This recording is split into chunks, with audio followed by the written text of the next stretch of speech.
Bueno, ahora sí. No sé si pasaron 5 segundos, si hace un ratito lo miraron, si pasaron 3 años o si nunca más miraron nada, pero yo seguí largo, si no pierdo tiempo. Y la idea es tratar de sacarlo lo antes posible el tema. Si no, no vamos a llegar. La mecánica respiratoria, la segunda parte, estos son los métodos de análisis de la misma. Estuvimos viendo las generalidades de la misma. Ahora vamos a ver cómo estudiamos la mecánica respiratoria.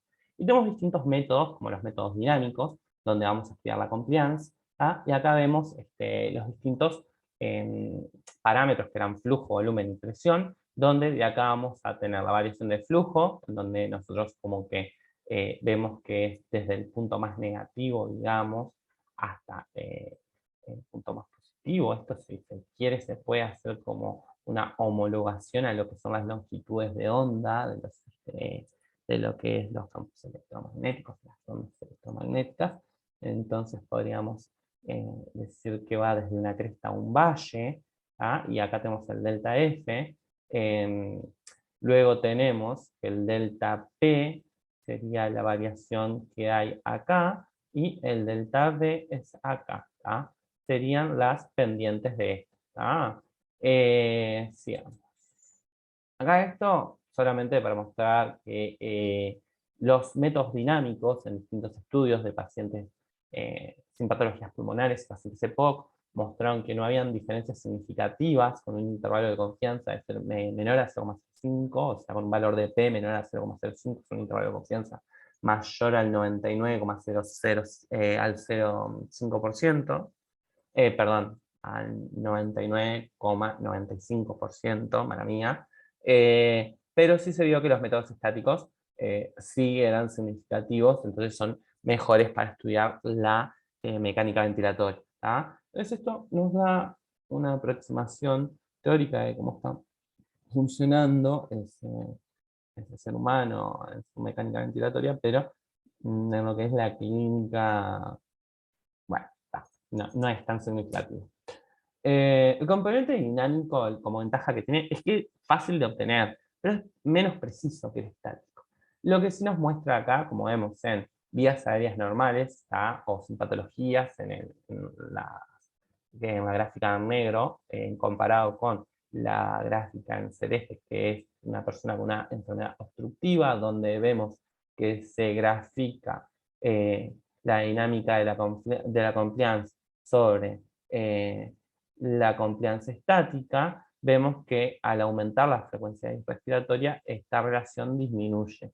¿Qué significa esto? Que hay un aumento de la diferencia de los componentes dinámicos y estáticos al aumentar la frecuencia respiratoria. ¿Ah? Es como para lo que nos sirve. Después no, como que no, mucha utilidad, no tiene. Entonces, ahora, lo que hacemos nosotros, eliminando el componente estático, puedo calcular la resistencia total. ¿Ah? Que entonces yo calculo la resistencia total igualando o sin una variación del volumen. ¿Tá? Mi variación del volumen yo logro que sea 0. ¿Ah? Entonces, con esa eliminación del volumen, yo también puedo calcular la complacencia dinámica o compliance. ¿Ah?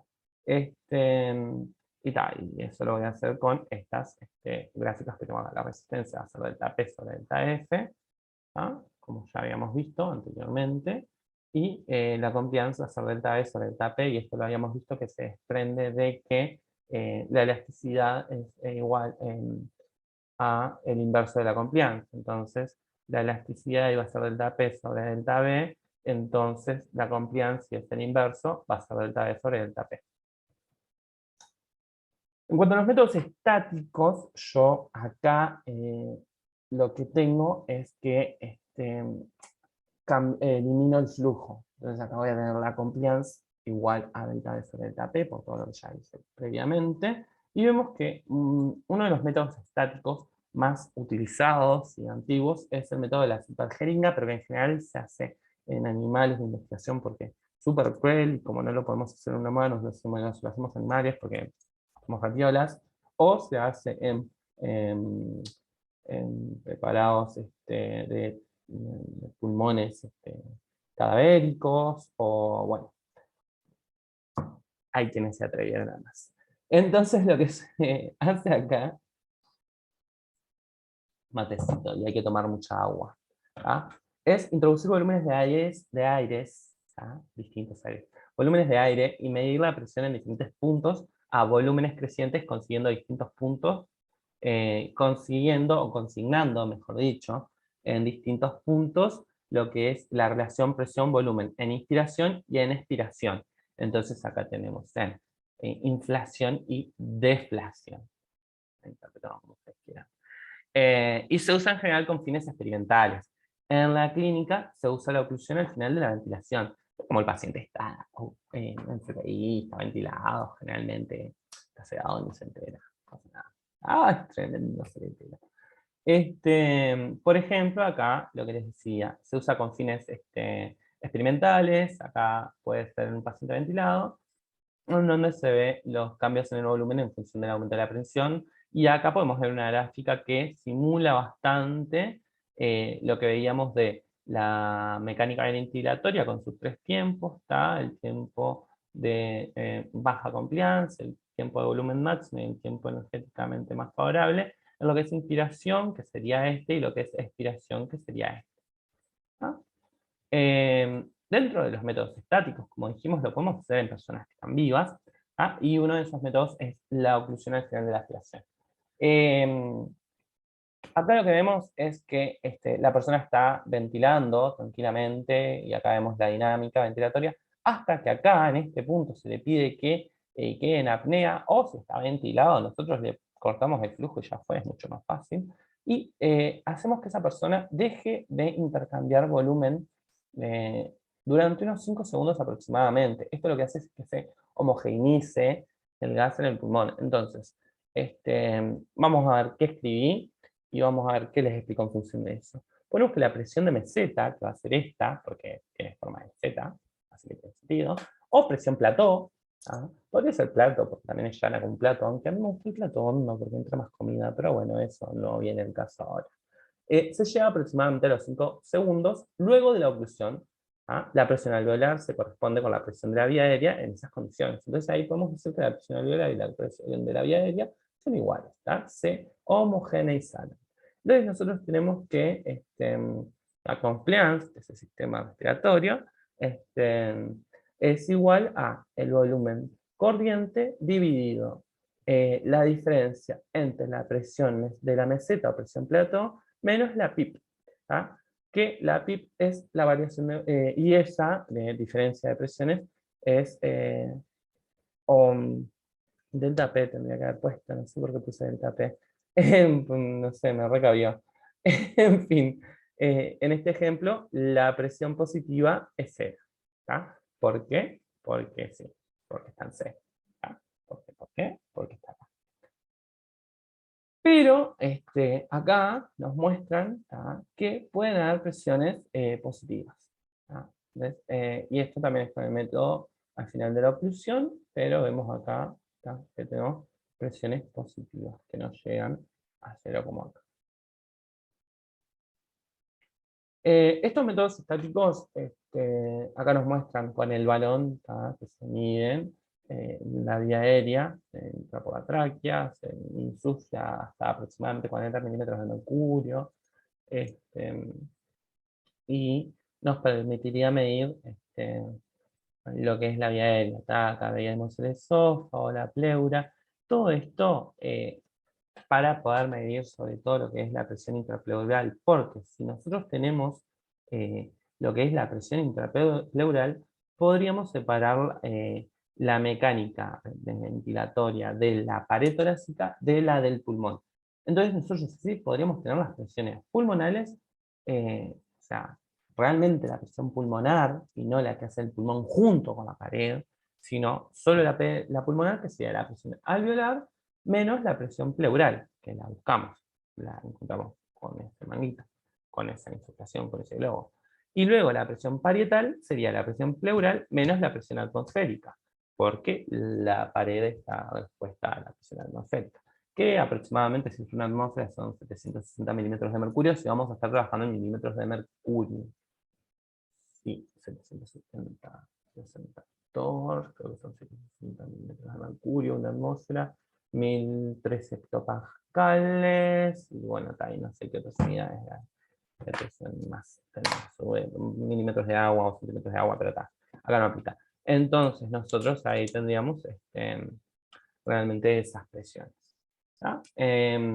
Y luego, como más nuevo y un poco más, digamos, eficaz para la clínica, para el uso clínico, tenemos los métodos cuasi estáticos. No son tan buenos en cuanto a lo que es la recopilación de información como los métodos estáticos, pero nos permiten en personas vivas y sin ser tan crueles de taparles o de darles la ventilación, como medir un poco mejor lo que es la mecánica ventilatoria de estas personas. Entonces, por ejemplo, tenemos en A un flujo aéreo donde vemos una persona que está ventilando, en donde se le pide que esté en apnea y se mide, vemos la capacidad vital en función de la presión, y luego hacemos esa gráfica de capacidad vital en función de la presión. Entonces, como me pareció importante, tomen notas. Un paciente ventilando espontáneamente se le solicita una inspiración máxima, que es esta. Esta es la inspiración así como espontánea. Esta es la inspiración espontánea y esta es la capacidad máxima. La capacidad vital. En la inspiración máxima y luego que expire lo más lento posible, lento, muy lento. También se puede calcular en pacientes con, yo puse intubación orotraqueal, pero en realidad la bibliografía decían pacientes ventilados, pero pacientes ventilados, bueno, puede ser con asistencia ventilatoria mecánica. Hay muchas, lo sé, pero yo quería que estén intubados. ¿Está? Listo. ¿Por qué? No hay por qué, porque yo quiero. Con relajantes musculares, como no sabía si iba con J o con G. No, sé cómo. No, era una A esta G. Para que vean que lo escribí yo. Relajantes musculares para que no inspiren espontáneamente y con un volumen con onda de flujo cuadrado. Si no saben lo que es, lo googlean, tampoco les puedo resolver la vida. Y mantener la pausa inspiratoria el tiempo necesario, unos 5 segundos aproximadamente, para homogeneizar el pulmón. El otro paréntesis andaba buscando a la mira. Bueno, nada, no se puede ser lindo, inteligente y escribir bien. Yo no puedo ninguna de las tres, así que imagínense. Y como les decía más adelante, es más preciso que lo dinámico, es más preciso que lo dinámico, pero no es tan preciso como lo estático. Entonces, volviendo a la primera gráfica, estos métodos cuasi estáticos vemos remarcado en rojo lo que sería la ventilación espontánea de la persona. Esta persona está ventilada, igual tiene una respiración, una asistencia respiratoria mecánica. Y acá, donde está este puntito, es donde se ocluye, digamos, el flujo, el volumen. Acá hay algunos valores de referencia de la compliance y distintos tipos de lo que es el intercambio pulmonar, o sea, respiratoria, que está entre 60 y 100 mililitros por centímetros de agua, de volumen. Esos son volúmenes en función de la presión de aire. En realidad, porque en realidad no es aire como el aire atmosférico, sino que son mezclas gaseosas que van a cambiar en función de si es inspiración, expiración, porque las presiones parciales de los distintos gases van a cambiar. Pero nada, eso es hilar muy fino y bueno, que lo estudiamos neumólogos a eso. La confianza expiratoria también transparietal, la transtorácica, bueno, y todas las otras, para que tengan ahí de ejemplo.